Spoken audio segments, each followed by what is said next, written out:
"Hey, check this out," Emma shouts out. I sluggishly approach, understanding that we still had a lot of unpacking to do.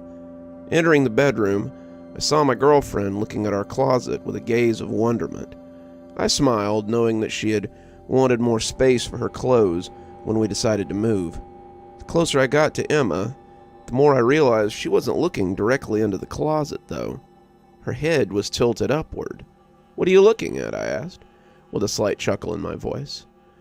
I crept up behind her and embraced her, pushing her hair aside as I applied a delicate kiss to her neck. She remained quiet for a few seconds as her stare didn't give. She raised an arm and pointed up towards the ceiling in the closet.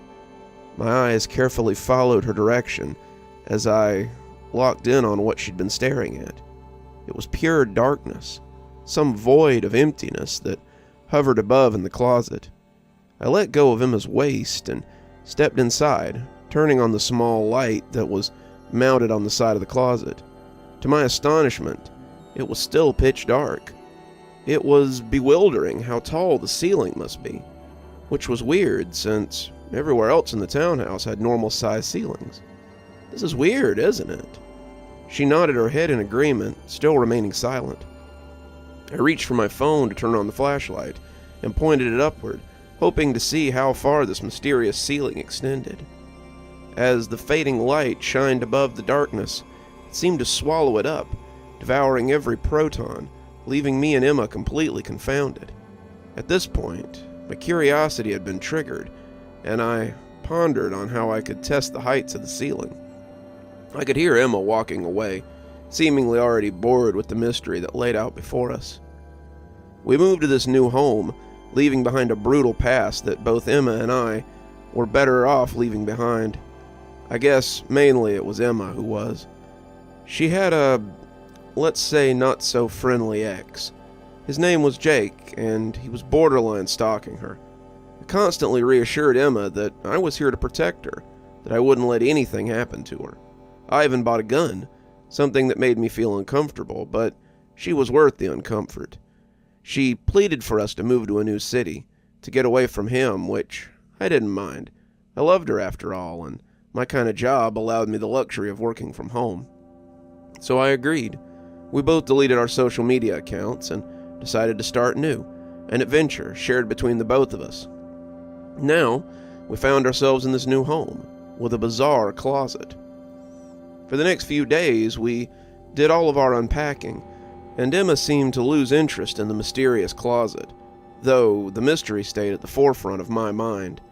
I found myself constantly bringing it up, and after a while she would just roll her eyes at me.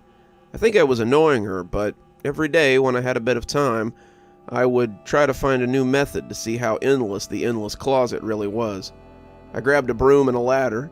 I jabbed at it into the air to see if it would hit anything. I used a tape measure, extending it out as far as it would go to hopefully find that it hit something. But it didn't. I scratched my head over and over, wanting to know what the heck this thing was. I grabbed a baseball bat and readied myself. I'm not the best at sports, but I did play a little softball when I was a kid. I took my stance and cautiously aimed upward. With all my strength, I flung a small ball up in the air. "Watch out, everyone, it's Tom Brady," my girlfriend said from behind me. I turned to her quickly, a bit startled, and then raised my pointer finger up to my lips, suggesting for her to be quiet. "Shh. And Tom Brady doesn't play baseball. He's I promptly stopped, though, when I realized the ball hadn't come back down. Emma just looked at me with befuddlement. "What?" she asked. "The ball didn't come back down." "Huh. Well, don't go get an extension ladder and try to climb up there. You might get stuck too." She said it with a whimsical tone, though her eyes portrayed as much concern as I did. Later that day, I scoured the internet, looking for the best deal on a drone, one with a solid range. As I clicked through the different pages, Emma suggested something that never dawned on me. She told me to ask our landlord about the closet. Why didn't I think of that? I figured before spending money we didn't really have, I should at least ask about the home I found myself in. That night I had the strangest dream, one where I found myself in a home built out of gingerbread. I was lost in what seemed to be an endless loop of corridors, the walls gruesomely crumbling apart as I walked past. Turning corner after corner, I endlessly searched for a way out, as the scent of fresh gingerbread penetrated my nostrils. I could feel my panic morph into trepidation as I began to run faster and faster, wanting to escape because, by this point, I didn't feel alone anymore. I felt like someone was in here with me. I could make out the subtle hints of footsteps, usually one, like someone was limping. They would take a step forward with one foot and drag the other. I was absolutely frantic by this point, and that's when I began to chew on the walls.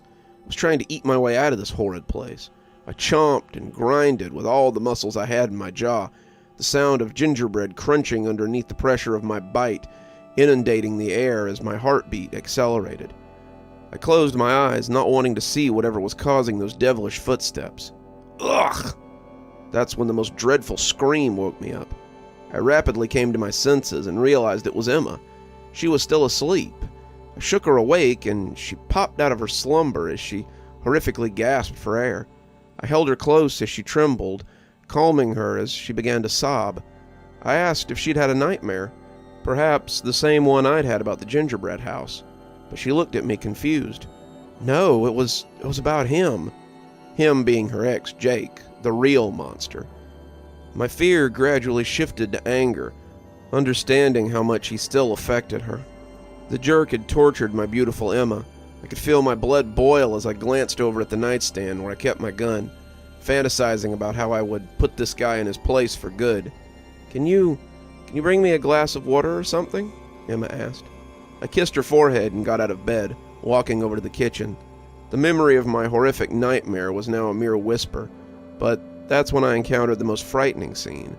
The pantry door in our kitchen was wide open, and it appeared as if someone had been rifling through our food. On the floor, I could see a box of cookies ripped open. It practically torn to shreds. Cookie crumbs laid everywhere, scattered across the once polished floor. My mouth gaped open in utter disbelief. Who the hell had broken into our house? I ran back to the bedroom and grabbed my handgun. Emma looked on with curiosity and followed me as I returned to the kitchen. I could hear her asking questions, but I just ignored her as my eyes scanned the living room and dining room for any possible intruders. After a minute, I finally answered her. "Look, we must have rats," I explained. "Rats, of course. That's what it is. It had to be rats," I told myself in my head as I looked on at all the mess. "Why do you have your gun?" she asked. I stumbled over my own words, not sure how to answer without alarming her. What could I say? That I think an intruder had broken in? Obviously rats made more sense. Well, were you gonna shoot the rats?" Emma interjected with disapproval. I didn't say anything back. I figured I'd let her think I was a weirdo, willing to shoot a rat. Rather that than scare her with her original thought of someone breaking in. The next day I reached out to the landlord, told her about the puzzling closet, and her response was well measured, much like Emma's. She told me that with these new townhouses, the developers pushed for completion way too fast, leaving unfinished work sometimes. She said that they probably had overlooked certain areas of the home, that they just missed building the ceiling to the closet, and the endless void I was seeing was merely a vacant crevice in the house, reaching up to the attic. This made sense, since our master bedroom was on the first floor, and the house had 2 stories. I hung up with the resolve that I was just overreaching in my mind, creating a conspiracy when in reality there was none. I didn't even bother explaining it to Emma, nor did she seem to care. She continued having nightmares about her ex, and all I could do was hold her each night when she'd wake up screaming. Luckily, the landlord scheduled for people to come out and fix the ceiling in a few weeks, something I was looking forward to. I was tired of seeing this dark void whenever I went to the closet to get something.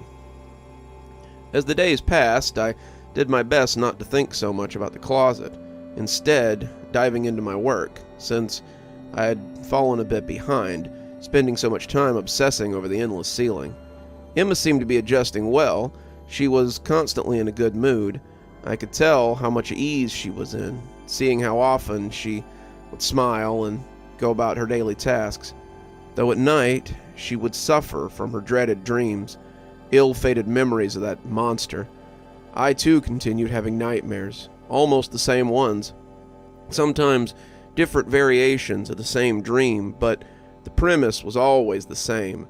Me lost in some horrid world made of gingerbread with those disgusting footprints following close, the sound of one step colliding onto the pavement and the other hideously sliding behind.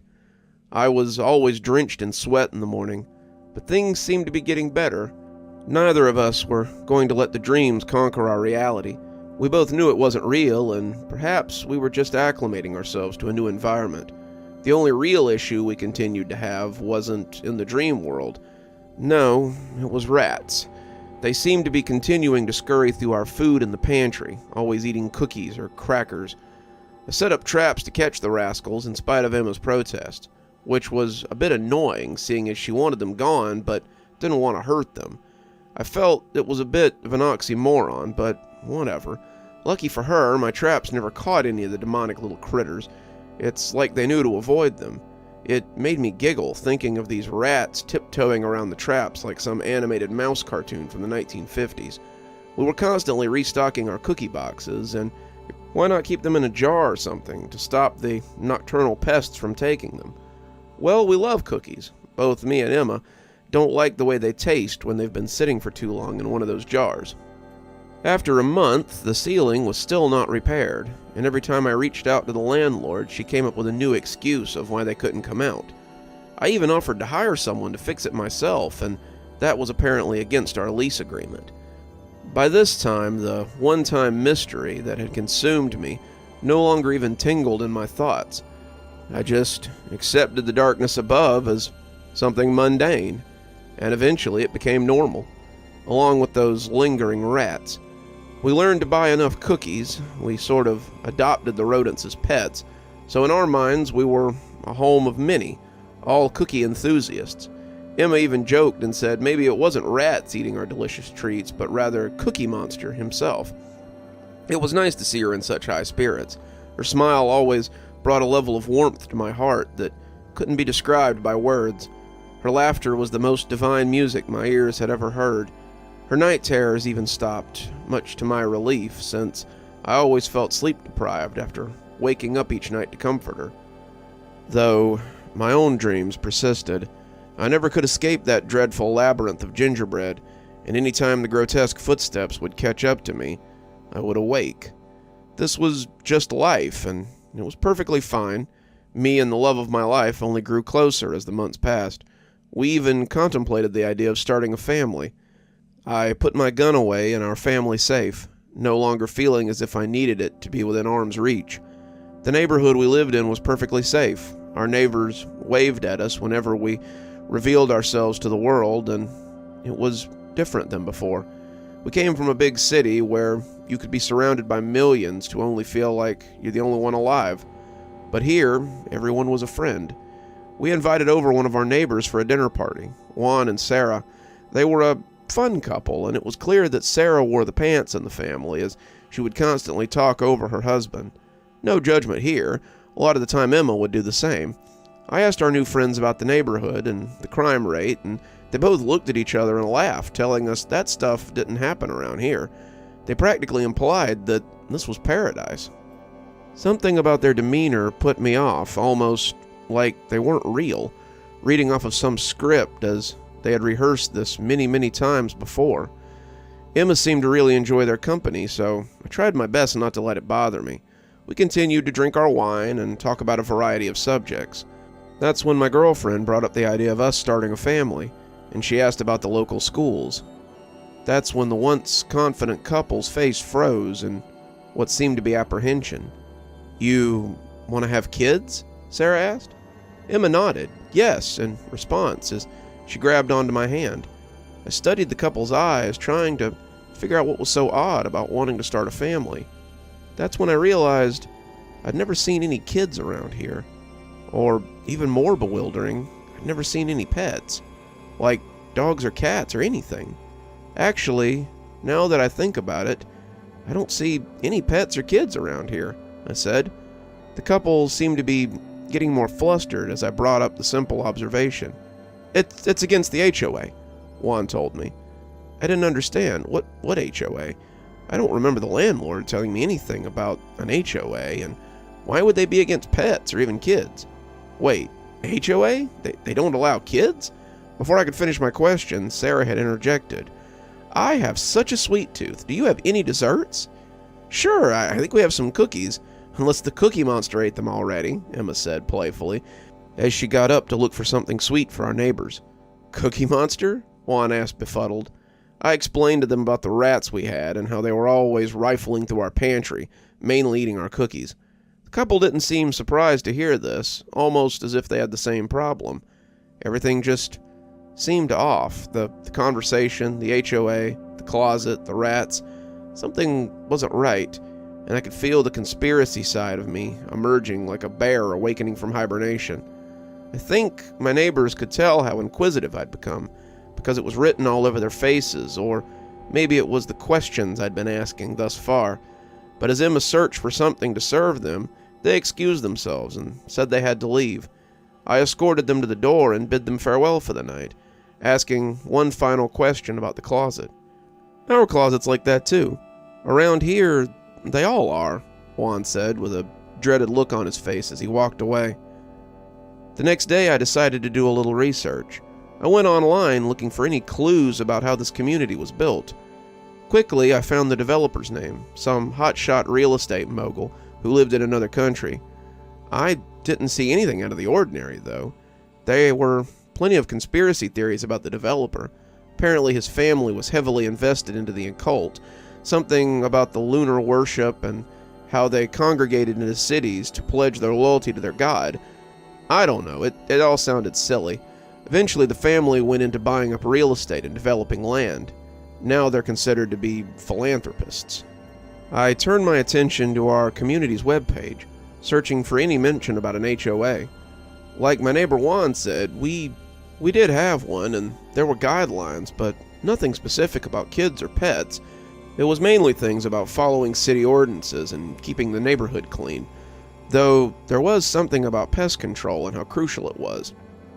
I let out a slight chuckle underneath my breath, thinking about the rats that had infested my home. After a few hours of searching, I got a little bored. I don't know why, but I was nostalgic for old times, old friends, and my old life. Honestly, I hadn't spoken to my parents since I left my old city, so I decided to log into one of the old social media accounts I had. I know, I didn't delete all of them. I told Emma I did, but how can you erase half your life?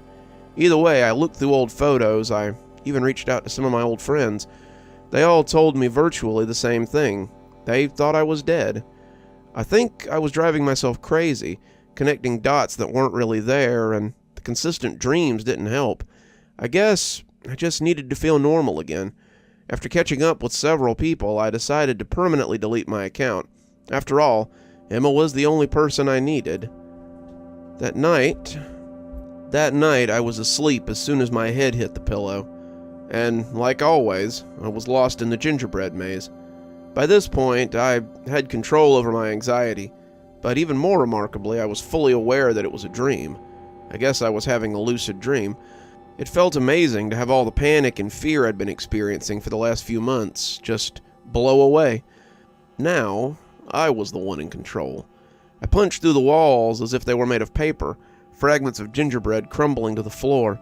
I needed to know how to escape this place. I needed to know why I was here. That's when I heard the sound, the all-too-familiar sound of footsteps.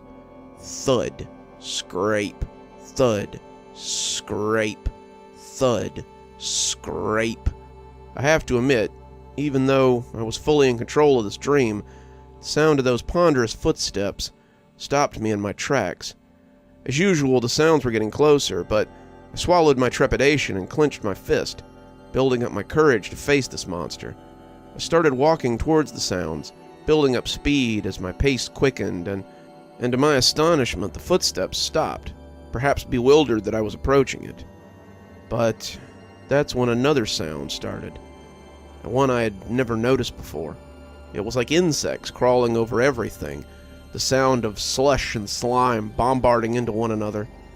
It was awful and unsettling, but I continued walking towards it, and soon there it was, the demon that had been chasing me.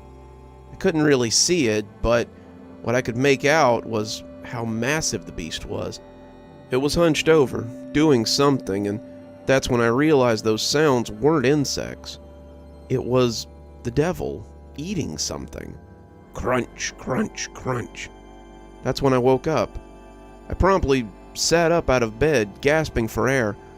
I felt the room spinning as I gathered myself. I turned to Emma, but she was peacefully sleeping. I sighed out in relief and was ready to lay back down until I heard noises coming from the kitchen. It was the rats. I was finally awake to see the damn things. I got out of bed and made my way to the kitchen with stealthy feet, not wanting to make any noise and scare them away. As I got closer, I realized I wasn't sure what I was going to do with them when I caught them. Was I going to kill them? I had actually grown a bit close to the idea of them. The nearer I got to the kitchen, I saw the light was on. Rats turn the lights on? I asked softly. The noises only intensified as the warm kitchen light soon bathed me in its glow. That's when I froze in utter terror. It wasn't rats eating cookies. My blood ran cold and my skin crawled. My mind must have been racing 1,000,000 miles an hour. I didn't know what to do. "Jake, what the hell are you doing here?" I said. It was Emma's ex-boyfriend standing in my kitchen, eating cookies, grotesquely chewing while gnashing his sinister teeth. "It's been you all this time?" I asked. Still, he continued to eat, but the look he gave me was pure uncertainty. I realized he had a gun.